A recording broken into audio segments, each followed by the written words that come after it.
میرا کوشچن آپ سے یہ ہے کہ اپنے اخلاق میں سدھار کس طرح لائے اور اپنے ریپوٹیشن لیول کس طرح بڑھائے اور اپنے اخلاق پر بیڈ ایفیکٹ نہ ہو، اس چیز کو کس طرح عفو و درگزر کریں؟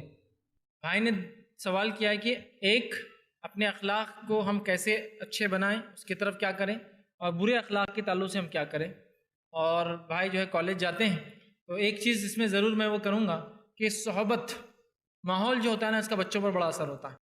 تو برے اخلاق سے جہاں تک بچنے کا معاملہ ہے، اس کے لیے صحبت، مطلب جن لوگوں میں آپ رہتے ہیں، وہ دوست، وہ احباب، وہ کیسے آپ اس کو، مطلب جس کو کہیں گے صحیح دوست کا انتخاب کریں۔ اس لیے کہ نبی اکرم صلی اللہ علیہ وسلم کی حدیث ہے کہ انسان اپنے دوست کے دین پر ہوتا ہے، لہٰذا ہر شخص اس چیز کا خیال کرے کہ وہ کس سے دوستی کرتا ہے۔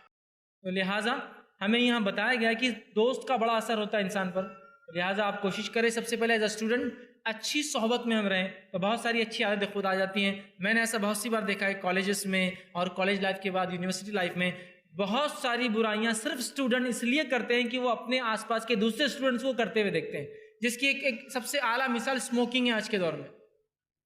کہ اسموکنگ بچے کیوں کر رہے ہیں ہمارے؟ اس لیے کہ وہ اسکول کالج جاتے ہیں اور کالج میں اسموکنگ کا ایک ماحول بنا ہوا ہے، اور بہت سارے ہمارے نوجوان اسموکنگ کو کیا سمجھتے ہیں معلوم آپ؟ سگریٹ پینے کو، میں بڑا ہو گیا اب۔ اور کالج کا ایک ماحول میں نے دیکھا ہے، کالج میں اگر کوئی نوجوان آ جائے اور سگریٹ نہیں پیتا ہو تو دوسرے کیا بولتا ہے؟ بچہ آ گیا اپنے کالج میں، بڑے ہو جاؤ، سگریٹ مطلب بڑا ہونے کی علامت سمجھتے ہیں۔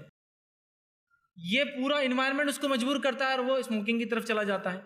اس کے علاوہ اگر یہ فیز میں رک گیا تو خیر، پھر بھی اس کے آگے کے بہت سارے فیز ہیں ہم جو دیکھ رہے ہیں، نوجوان جن برائیوں میں، ڈرگز اور وغیرہ چیزوں میں ملوث ہیں، اتنا کامن ہو چکا ہے جس کی کوئی انتہا نہیں، جس کو مختلف جدید اور قدیم ناموں سے پہچانا جاتا ہے۔ پہلا کام ہم یہ کریں، والدین بھی، بچے کن کے ساتھ رہتے ہو دیکھیں، ایز اے اسٹوڈنٹ آپ خود ہیں، ایسی کمپنی، ایسے دوستوں میں آپ رہے جو دوست آپ کو خیر کی طرف وہ کریں، جو دوست آپ کو دینیات دلائیں، جو دوست آپ کو دین اور دنیا کی اچھائی کی طرف متوجہ کریں، جیسا اسٹڈیز ہے آپ کی، ڈفرینٹ کورسز ہیں آپ کے، یہ اہم چیزیں۔ تو پہلا صحبت۔ دوسرا، اپنے نفس میں ہم کیسے ڈالیں اچھی عادتیں؟ تو یاد رکھیں نبی اکرم صلی اللہ علیہ وسلم کی سیرت کو ہم اٹھا لیں، اور نبی اکرم صلی اللہ علیہ وسلم کیسے تھے وہ عادتوں کو ہم اپنائیں، جس کو ہم سنت کہتے ہیں، تو خود بخود ہم ایک اچھے انسان ہوں گے۔ پھر ایک اور چیز میں نے بتایا آپ کو میتھڈ، کہ آپ کچھ برائیوں کو یاد رکھیں جو میرے اندر یا اپنے اندر ہیں، ان برائیوں کو سسٹمیٹیکلی آپ ختم کرنے کی کوشش کریں، ٹھیک ہے؟ جیسا کہ میں زبان کی برائیاں ہیں مجھ میں جو ہے معاملات میں خراب جا رہا ہوں، میں وعدہ کر کے پورا نہیں کر پا رہا ہوں، سوچئے کیوں ایسا ہو رہا ہے اور اس کو ریکٹیفائی کیجئے، مطلب یہ اس لیے ہو رہا ہے کہ میں بول دے رہا ہوں لیکن میں کر نہیں پا رہا ہوں، اور اس کو پھر آپ اپنے نفس سے دور کریں۔ ایک ہوا اچھی چیزیں آپ کیسے لیں، ٹھیک ہے، نبی اکرم صلی اللہ علیہ وسلم سنت ہے۔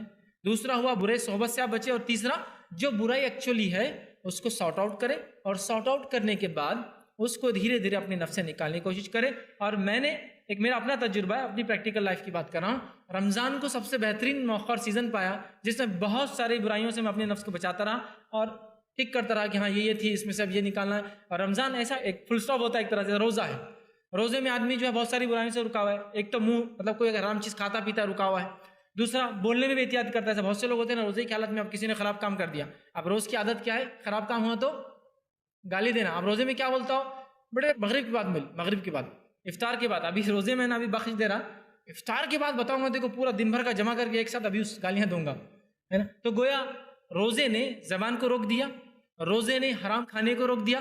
روزے کی حالت میں انسان جب دیکھ رہا ہے کسی چیز کو، وہ اگر حرام ہے تو نیچے کر رہا ہے، روزہ ہم کو برا سننے سے روک رہا ہے، روزہ ہم کو صحیح چیز پڑھنے پر مجبور کر رہا ہے، روزہ ہم کو ذکر کے اندر لگا دینا ہے۔ تو گویا رمضان کا مہینہ ایک بہت بڑا مہینہ ہے جس میں ہم بہت اچھی اپنی نفس کی ٹریننگ اور تربیت کر سکتے ہیں، اور بہت سارے صحابہ کے اقوال ہیں، نفس ایک ایسی چیز ہے جس کو اگر دباؤں گے نا تو یہ تمہاری غلام بن کے رہیں گی، اور اگر چھوڑ دو گے تو یہ تمہیں اپنا غلام بنا لیں گی، یاد رکھیں۔ لہٰذا رمضان ایک بڑا پریکٹیکل ایک سیزن ہوتا ہے جس میں آپ اس چیز کو وہ کریں، اور جو اچھائیاں اس میں آپ کرتے تھے بعد رمضان اس کو کنٹینیو کریں، نیکسٹ رمضان ایک نیکسٹ لیول پر آپ کو لے جائے کہ اتنی اچھائیاں تو تھی، مطلب فار ایگزامپل 1 to 10 تک میں نے رمضان میں اچھائیاں کی، رمضان کے بعد کچھ کمزوری یہاں کی 7 تک آ گیا، اگلے رمضان 7 سے 14 تک یا 20 تک گیا میں، پھر اس کے بعد کچھ کمزور، لیکن میں ایک اچھا آدمی بنا۔ ہمارا مسئلہ یہ ہے کہ رمضان شروع ہوتے ہیں 0 سے 10 تک جاتے ہیں، رمضان کے بعد شوال کا چاند دکھا پھر 0 پہ آ جاتے ہیں، پھر اگلا رمضان 0 سے 10 تک جاتے ہیں، پھر اگلا شوال کا چاند پھر 0 پہ آ جاتے ہیں۔ ہوتا ہے نہیں ہوتا ہے؟ یہی ہو رہا ہے۔ رمضان شروع ہو رہے ہیں، رمضان شروع ہو رہے ہیں، مسجد بھی نہیں پڑھ رہی ہے، راستے بھی نہیں پڑھ رہے نماز کے لیے، رمضان ختم ہوئے تو مسجد بھی آواز دے رہی بھائی وہ کہاں ہیں جو آتے تھے 30 دن، دکھ رہے نہیں، ہم ملے کسی کو تو لا کے چھوڑ دو اندر۔ مطلب ایک چاند دکھا تو مسجد بھی فل ہوگی، راستے ہی فل ہو گئے، اور اگلا چاند دکھا 1 مہینے بعد تو سب چیز خالی. تو اس کا مطلب ہم نے تربیت نہیں کی اپنی نفس کی. رمضان ایک اچھا موقع ہے جس میں آپ سوچیں، غور کریں، جو رمضان میں کیا اس سے آگے بڑھیے، انشاءاللہ اخلاقی ہوں گی. نبی اکرم صلی اللہ علیہ وسلم کی سیرت ہمارے سامنے ہو، یہی اپنے بچوں کو پڑھائے، یہی سکھائے، یہی سمجھائے، اور یہ بہت اہم ہے. اس لیے کہ نبی اکرم صلی اللہ علیہ وسلم کی سیرت کو ہم نے چھوڑنے کا نتیجہ یہ ہے. دیکھیے میں آپ کو مثال دیتا ہوں. نبی اکرم صلی اللہ علیہ وسلم کے تعلق سے آتا ہے کہ آپ کے پاس، آپ جہاں بیٹھتے، جیسے بھی حالت میں ہوتے، آپ نے کھانا کھایا، آپ نے خصوصی طور سے پلیٹیں وغیرہ استعمال نہیں کی، اس لیے کہ اس کے حالات بھی نہیں تھے اور غربت کا معاملہ تھا. ٹھیک ہے، جیسے مل جاتا ہاتھ میں لے کر کھاتے ہیں. آج اگر ہمارے پاس کوئی شخص ہاتھ میں روٹی لے کر کھائے تو کیا بولتے ہیں ہم؟ کیا بولتے ہیں آپ؟ بد اخلاق بولتے ہیں اس کو. سیرت میں آتا نبی اکرم صلی اللہ علیہ وسلم بہت مختصر، آپ برتنوں وغیرہ بہت مختصر ہوتے ہیں، جو ملتا اس میں کھا لیتے ہیں. ہاتھ میں روٹی تھی، دبا کے آپ نے سالن یا کھجور اور دودھ ہوتا ہے یہ سب کیا آپ نے. بہت زیادہ یہ تکلفات نہیں تھے. نبی اکرم صلی اللہ علیہ وسلم ایک مرتبہ دوپہر کی شدید دھوپ، مسلم کی روایت ہے، شدید دھوپ میں باہر نکلے. باہر نکلنے کے بعد آپ جب چلے تھوڑی دور تو ابوبکر صدیق رضی اللہ عنہ ملے راستے میں. آپ نے کہا ابوبکر اتنی شدید دھوپ میں کس چیز نے تمہیں باہر نکالا ہے؟ تو ابوبکر صدیق پوچھتے اللہ کے رسول صلی اللہ علیہ وسلم آپ دوپہر کی شدید دھوپ میں کیوں باہر نکلے اتنے؟ تو آپ صلی اللہ علیہ وسلم فرماتے ہیں بھوک نے مجھے گھر سے باہر نکال دیا. تو اللہ کے رسول صلی اللہ علیہ وسلم مجھے بھی بھوک نے باہر نکالا ہے. دونوں مل کر آگے چلے. عمر ابن خطاب رضی اللہ عنہ نظر آئے. کہا عمر اس شدید دھوپ میں تم باہر کیوں؟ تو کہا بھوک نے مجھے گھر سے باہر نکال دیا. تینوں مل کر گئے. ابو ایوب انصاری رضی اللہ عنہ گھر پہ پہنچے. دستک دی اور اللہ کے رسول صلی اللہ علیہ وسلم نے کہا اے ابو ایوب کچھ کھانے کو ہے؟ ابو ایوب انصاری رضی اللہ عنہ فوراً نبی اکرم صلی اللہ علیہ وسلم کے لیے ایک خوشہ کھجور کا دودھ آپ نے لے کر آیا اور کھانا بنا کر لے کر آیا. نبی اکرم صلی اللہ علیہ وسلم نے مانگ کر کھایا.